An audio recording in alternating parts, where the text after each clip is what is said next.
Hi, welcome back to part 2 for the episode of Music and Christianity. And the last episode, we talked about the concerns of the industry and how they're using music as a tool. And in this part 2, we're going to look at the potential of music as a therapy in a more intentional sense, and how as a Christian, what are the skills we need as we navigate this industry, what we listen to, and how we play.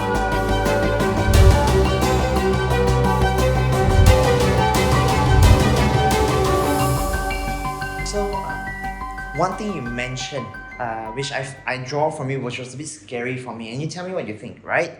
Is number one, they drew all the data, right? You mentioned this to find out what makes the young generation tick, and they will throw in every content that sells, and which means, right?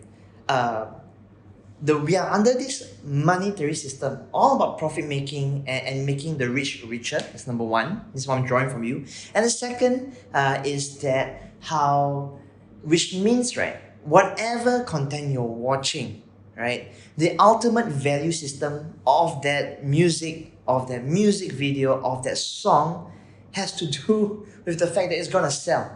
I don't care whether it's wholesome. I don't care whether it has the right values. I don't care whether it's good for you, as long as it sells. And in that sense, it sounds very scary with the things that we're listening to today. Yeah, what are your thoughts? Yeah, I mean, at the end of the day, that's what commercialism and capitalism is all about. And if you think about, who are the people driving the bus, that is something which they've not, tried to hide. But I think what is really important and where it becomes a point of contention for us is many of us are raising the younger generation.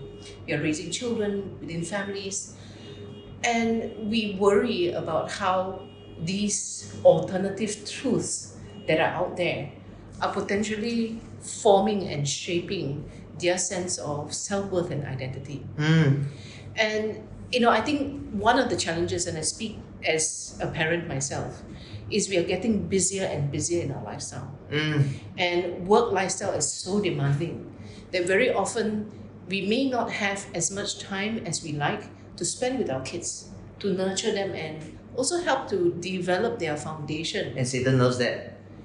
And however that potentially derails and displaces our children. Because on the other hand, of course, they're getting all this media input.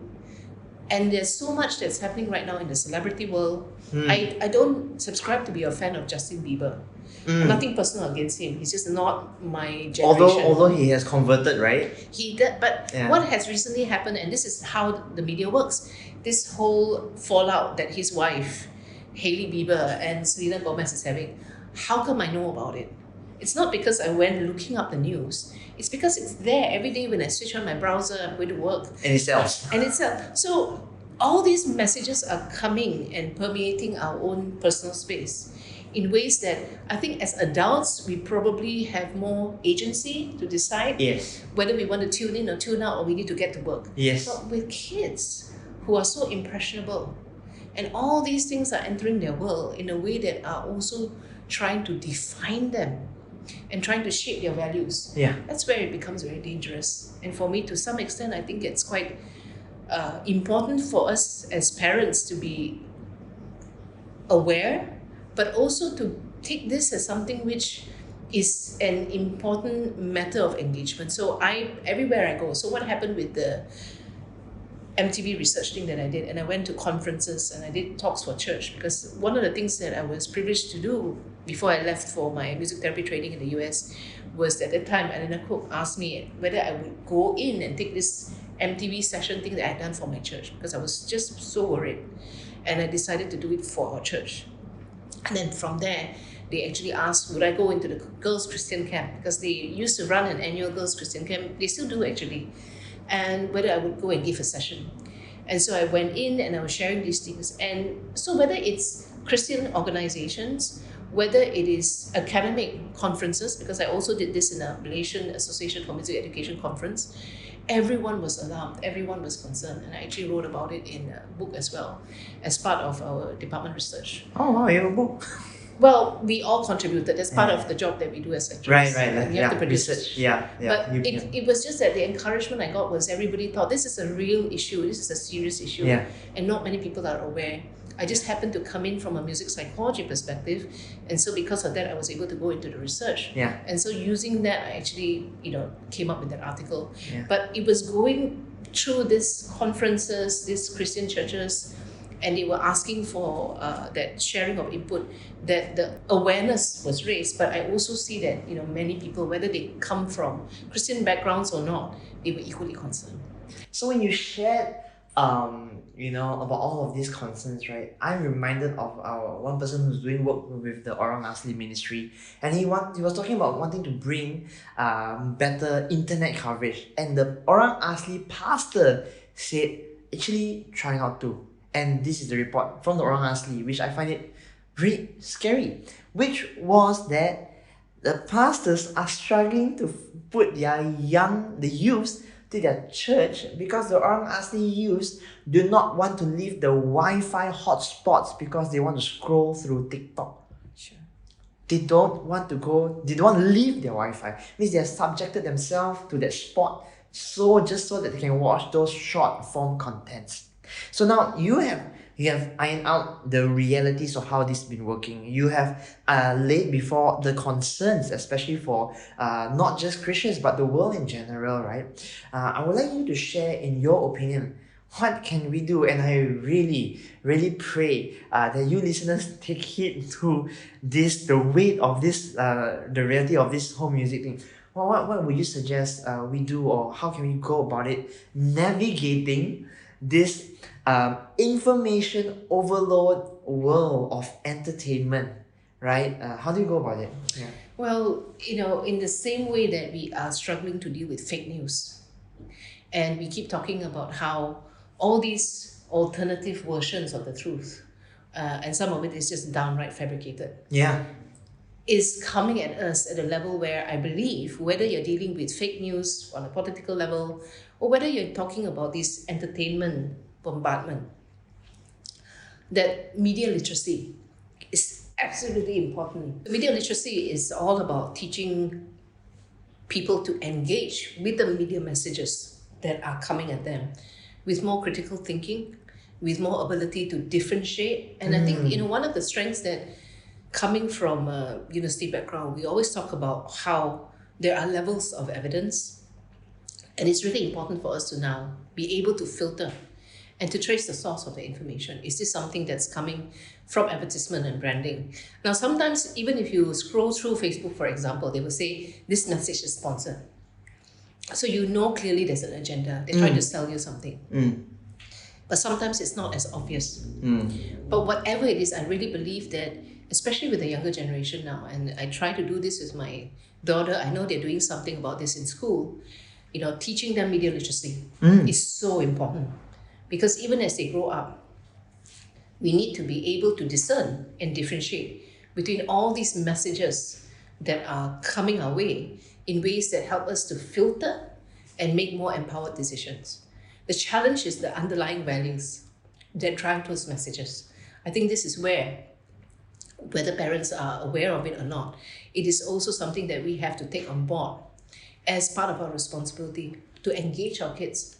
But one area that I do find there's increasing demand in music therapy is how to develop parent-child bonding. Because they find that a lot of families now are becoming more and more isolated. And so I was actually involved in this recent work with NGO, and it's also a social enterprise, and it's called Play Unlimited. And what they do is they actually try to take pre-loved toys and they try to provide it at an accessible, affordable cost to the community, because they believe that a lot of children now are not playing in the traditional sense, using manipulatives, interactive sensory toys, and so many of them are hooked onto gadgets. So they're trying to find a way to balance that imbalance.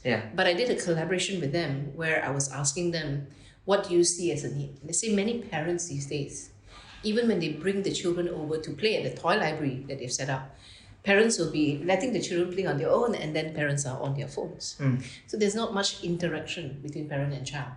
So this is a common scene. We see families all over. I myself, my husband and I, we have to be constantly on our phone because of work. But we have to make an active attempt to make sure there are times we put this away so that we are actually engaging with my child. And it's something which I think many parents probably are not aware, but they don't realize that this kind of detachment and distancing eventually causes children to pursue their own alternative values. And the internet is ever ready to educate them, however you want to put it, and teach them all these different values. And what I've learned is that, when you were talking just now about how even among orang asli communities, the younger ones are reluctant to attend church because they don't want, that is addiction. And how many of us are already struggling with addiction without even realizing it? I know for a fact, in the States, they actually have detox camps for addiction to gadgets and gaming because it is recognized as a problem. Yes. It's just over here, we may not have that same level of awareness. Yeah. But I believe we are equally struggling with it. I believe so. And if I were to do a self-check on myself, even me, I read Cal Newport, Digital Minimalism, and when I did a test, I am mildly addicted apparently, even without Facebook. Yeah. You mentioned media literacy as an important thing for the need, and then there's the parents' role. But if there is at least one takeaway skill that the listeners can listen to right now concerning media literacy, could you give us that one skill or one example for the listeners to catch a hold of? Yeah. So I would say, depending on your background of faith, depending on your education and training, the good thing about the internet is we have all the resources available at our fingertips. And there are actually places you can go to. You can just type in media literacy and you'll find that there are agencies already in place. They even have complete curriculum that actually guide you through a process of knowing how to navigate this complicated issue. And I would encourage you to even consider implementing some of these systems in school. Because, one of the things that was a major red flag for me when I was going into the MTV research, they were talking about how when you look at the number of hours the average kid spends in school versus the average number of hours a day they consume all these media entertainment options, it is literally equivalent in influence. Anything from 7 to 8 hours. So if you think about how formative and how important school is as part of our upbringing and our education. And if you can imagine between listening to music, between watching the video or just mindlessly surfing, watching your favorite Netflix series, when you add all these things up, and if that influence is equal to the number of hours you are going to school, that really starts to put things into perspective. And you realize how much influence it's wielding on our personal lives. So, and you think about how many children actually are given access to the internet unregulated. And that's very dangerous. My daughter will tell me sometimes she has friends who come to school and they are sleep deprived, not because of any other reason, but because they were up gaming or talking or chatting with friends. And even now, I love the fact that media has opened up all these opportunities to bridge connection. But the problem with it is when it's out of control to the point where it overtakes their life. Yeah. And it's sleep. You'd overtake sleep. Yeah. It overtakes sleep.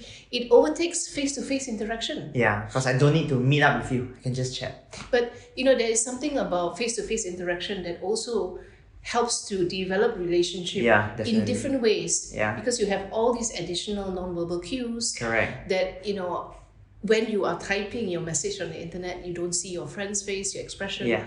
Everything becomes very, very sanitized. Yeah. So, it is a ongoing challenge, but I think it's something which, with discernment, with awareness, we can begin to at least try to make a difference. Wow.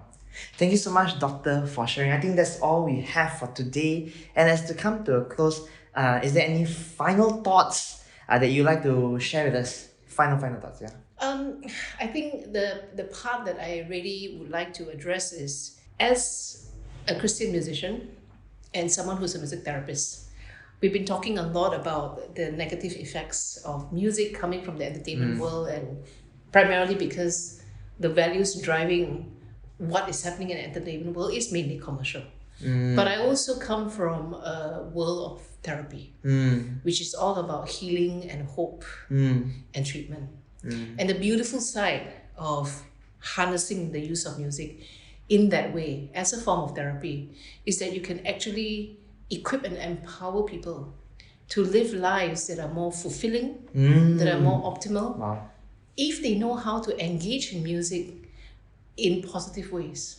So there's this whole area that I've not really had a chance to talk about. But I think today what we address is also important, because sometimes we take for granted music. And we take for granted the presence of music in our lives. And music and visual media these days are so closely connected. But sometimes we seldom take stock and pause to reflect on our choices, our media choices, how we choose to engage with music, and what it's designed to do to us in order to push products and services. So I hope that at the very least from today's session, it has caused listeners to perhaps take pause and take stock about how they're currently engaging with music, and whether those users of music are healthy for them and they can make more empowered choices. Wow, thank you so much for sharing that. And guys, take note, right? When you're singing, what values are you portraying through that particular song, right? And to take note that, it's just so scary to take note that there are a lot of titans, conglomerates out there that are literally preying on the people for their benefits through the music, and there is this other element that Dr. Indra has brought up that we can engage in. That's why we sing songs to God, the truth. We sing the gospel rather than sing something else. And worshipping in spirit and in truth means both the head and the heart are engaged. Engaged. Amen to that. Okay, thank you so much once again, Dr. Indra, for having us. And you know what? We know. There's so much we can tease out even more. This one session will never suffice, right? So, if you want to know more, just do hit us a message. You want to have a chat with us, please message us or either on Instagram or YouTube, and we'll get in touch with you. That's all we have today. Thank you so much, and we'll see you in the next one. Bye-bye. Thank you so much for having us. I hope you were convicted, understanding what it means to be a Christian, listening to music, and to know that the reality that we are constantly being discipled, just whether it is the ways of the world or the ways of God. And music shares a lot of truths or untruths. Is it something that you can be aware of? And I hope by now you have certain skills or awareness to be having that media literacy. Now, if you've missed part 1, please do click here or here or here, right, to have the full context. If not, I'll catch you on in the next episode, and I'll see you around.